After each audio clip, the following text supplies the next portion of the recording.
ගොඩක් අය කෝල් කරලා ඇහුවා මොකද වීඩියෝ නැත්තේ කියලා. මම ගොඩක් කාලෙකට පස්සේ ඔයාලට වීඩියෝ එකක් ගේන්න හිතුවා. අද මම මේ වීඩියෝ එකේ දාන ෆොටෝ ටිකත් ඔයාලා හොඳට බලන්න. තවත් සමහරු මගෙන් අහලා තිබුණා මොකක්ද මේ ඉඹුල්ගොඩ භූමිය කියන්නේ කියලා. ඉඹුල්ගොඩ භූමිය කියලා කියන්නේ ගම් පහ ඉඹුල්ගොඩ තියෙනවා මිහිඳු අරණ නමින්ද. එහෙමත් නැත්නම් නාගානන්ද භාවනා මධ්‍යස්ථානයේ නමින් හඳුන්වන මා දන්න තරමින් මහින්ද රාජපක්ෂ මහතා විසින් ඉදි කරපු ශිරන්ති රාජපක්ෂ මහත්මියට අයිති විශාල ඉඩමක් සහිත රජ කාලේ විදියට හදලා තියෙන වසර 10කට විතර උඩදී හදපු ඉතාම ලස්සන තැන. මේ භූමිය ගැන පහුගිය කාලේ සමාජ මාධ්‍ය තුල ලොකු ප්‍රචාරණයකුත් ගියා.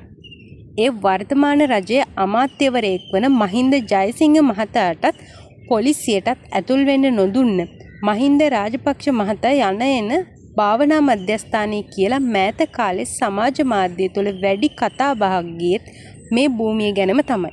2022 අරගලයේ උත්සන්නම අවස්ථාවේදී තමයි මුලින්ම දියසෙන් කුමාරයාට මේ භූමියට එන්න කියලා ආරාධනාවක් හම්බුනේ. ඒ ආරාධනාව මත දියසෙන් කුමාරයා ඒ භූමියට ආවා. ඒ වෙලාවේ මදුෂානි වන මම විවාහ වෙන්න හිටපු බිනර හෙවත් අද නමින් චන්දසෝම හාමුදුරුවොත් සුමේද මෙහෙණින් වහන්සේත් සුජාත මෙහෙණින් වහන්සේත් දියසෙන් කුමරු වෙනුවෙන් අපිත් ඒ භූමියට ගියා. ඒ වෙනකොට භූමියේ අයිතිය අපිට කියලා තිබුණ විදිහට තිබුණේ තායිවානයේ සංඝනායක බෝධාගම චන්දිම හාමුදුරුවන්ට. භූමිය බාරව හිටියේ නාගානන්ද හාමුදුරුවෝ. සංකනම් වූ දියසෙන් කුමාරයා දන්නේ නැහැ ඒ වෙනකොටත් ඒ උත්තමයා තමයි දියසෙන් කුමාරයා කියලා. ඇවිල්ලා නතර වුණේ රජමාලිගාවේ නෙමෙයි. පහළ භූමියේ පොඩි කුටියක. ටික දවසකට පස්සේ තායිවානයේ සංඝනායක බෝධාගම චන්දිම හාමුදුරුවන්ගේ උපදෙස් මත සිවිල් ආරක්ෂක අංශයේ අයගෙත් උදව්වෙන් නාගානන්ද හාමුදුරුවෝයි සුමේද මෙහෙණින් වහන්සේගේ මූලිකත්වයෙන් මාලිගාව සුද්ධ කරලා විශාල කළු ගල් වංගෙඩි 4ක් උඩ තියලා තිබුණු විශාල කළුවර ලී වලින් හදලා තිබුණු රජ ඇඳත් සංකනම් වූ දියසෙන් කුමරු කැමති තැනින්ම තියලා දියසෙන් කුමරු කැමති විදියටම මාලිගාව සකසලා අපි උන්වහන්සේව ඒ මාලිගාවේ පදිංචි කෙරෙව්වා. දියසෙන් කුමරුට ඒ වෙලාවේ ඒ දුන්න ගෞරවය සහ පිළිගැනීමත් එක්ක එතෙක් රට තුල පැවති ජනතා අරගලයේ සාමකාමී වෙලා රනිල් වික්‍රමසිංහ ජනාධිපතිවරයාට සාමාන්‍ය තත්ත්වයට රට කරගෙන යන්න පරිසරයේ සැකසුණා. මම ආත්මිකව දන්න කරුණක් තියෙනවා.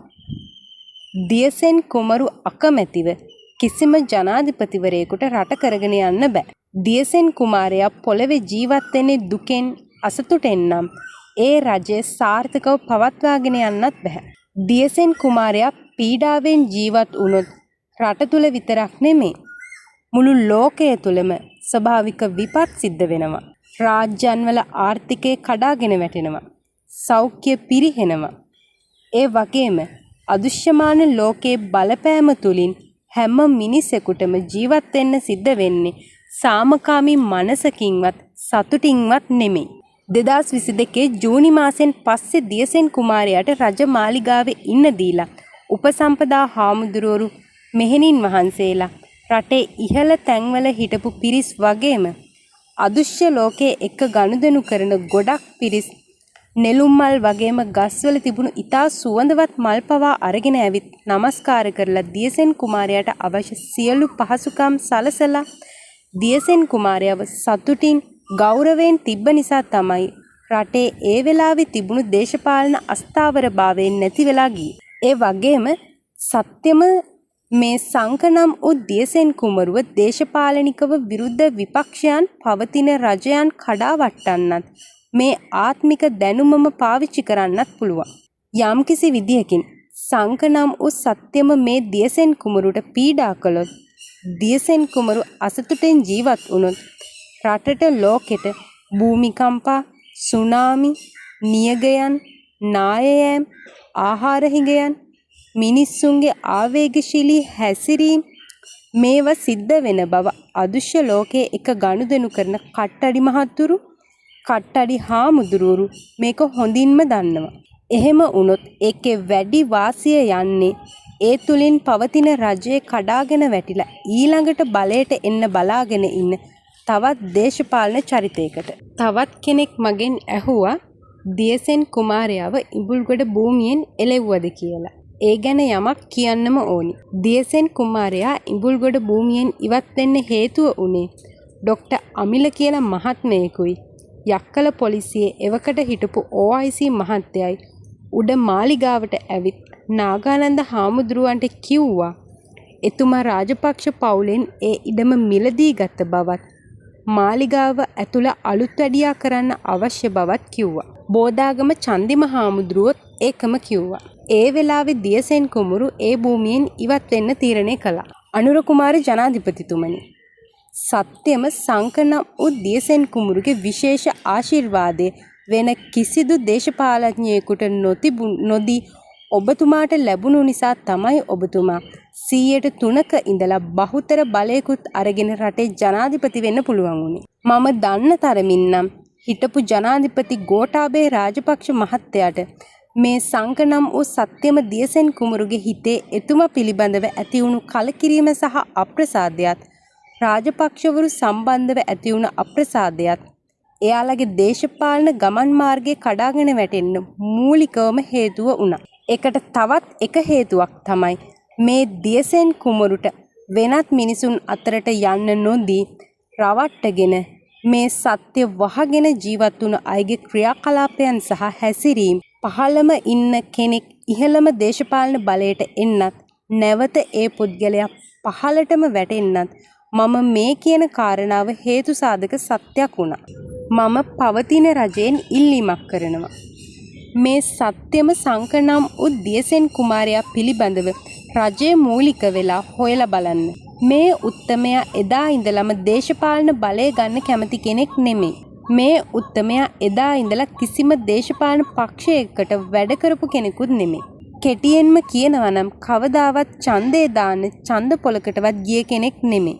මෙතන විශේෂිතම දේ උනේ ඇත්තම දියසෙන් කුමාරයා දේවාලේ ඇතුලේ හංගගෙන දේවාලේ කපුව තමන් දියසෙන් කුමාරයා විදිහට දේශපාලඥයන්වත් රටත් නොමග යවුවා. අදත් එහෙම දියසෙල්ලා උන කට්ටඩි රාලලා ටිකක් YouTube එකෙත් ඉන්නවා. මේ වෙනකොට මම මේ කියන සංකනම් වූ සත්‍යම දියසෙන් රජුට හැර වෙන කිසිම කෙනෙකුට මේ රටේ රජවරු තනන්න බෑ. සංකනම් වූ සත්‍යම දියසෙන් කුමරුගේ තීරණයෙන් හැරෙන්න ඔයාලගේ ඔය මොනම තොයිලයකින්වත් පවතින රජේ පෙරලන්නත් බෑ. ඒ වගේම ඊළඟට රටේ දේශපාලන බලය ගන්න හිතන කිසිම මිනිහෙකුට සංකනම් වූ සත්‍යම දියසෙන් කුමරුගේ කැමැත්තෙන් තොරව දේශපාලන බලයට එනවා තියා ප්‍රාදේශීය සභාවකටවත් ඇතුල් වෙන්න බෑ කියන එකයි මගේ ආත්මික විශ්වාසය සහ අදෘශ්‍ය ලෝකෙන් ලැබෙන ආත්මික පණිවිඩය. ඥාති ආත්මත් එක්ක ගනුදෙනු කරලා දියසෙන් වෙන්න මේ channel එක follow කරන අයයි. දියසෙන් වෙලා මේ channel එක follow කරන අයයි. තමන්ගේ කවුරු හරි දියසෙන් කරගන්න බලාගෙන හිටපු අයටයි මං හිතන්නේ මේ වෙනකොට අදෘශ්‍ය ලෝකෙන් ඒවට උත්තර ලැබිලා ඇති කියලා. මම මේ channel එක තුල මීට පෙර කරපු මුල් වීඩියෝ බලන්න. අනුර කුමාර ජනාධිපතිවරයා පත් වෙන්නත් කලින් තමන්ට ඕන අය දේශපාලන බලයට ගේන්න දියසෙන් කුමරු සංගවපු අයට මම කිව්වා. ඉස්සරහට කවදාවත් ඔයාලගේ දේශපාලන අරමුණු ඉෂ්ට වෙන්නේ නැහැ. ඔයාලට අන්තිමට වෙන්නේ ඉඟුරු දීලා මිරිස් ගෝණි ගානක් ගත්තා වගේ වැඩක් වෙන්නේ කියලා. මේ channel එකේම 2024 ජූලි මාසේ 8 වෙනිදා දියසෙන් කුමරුගේ සමාජගත වීම වැළැක්වුවේ හිමි නමක්ද කියන වීඩියෝ එක ආයෙම බලන්න. ඒ නිසා අදත් මම ඔයාලට දේශපාලනයේ සම්බන්ධව මේ කියන අනාවැකි තව ටික දවසකින් තේරෙයි. ඒ වගේම දියසෙන් කුමාරයා ළඟට ඇවිත් තමන්ගේ මනුෂ්‍ය ආත්මයට ඥාති ආත්මවලට බලය ගන්න හිතාගෙන කරපු කපටි රඟපෑම් වලින් ඔයාලා වපුර ගත්ත දේ, නෙලා ගත්ත දේ බලා ගන්න. දැල්ල පොළවෙන් උඩට එනකම් ඉවසීමෙන් ඉන්න.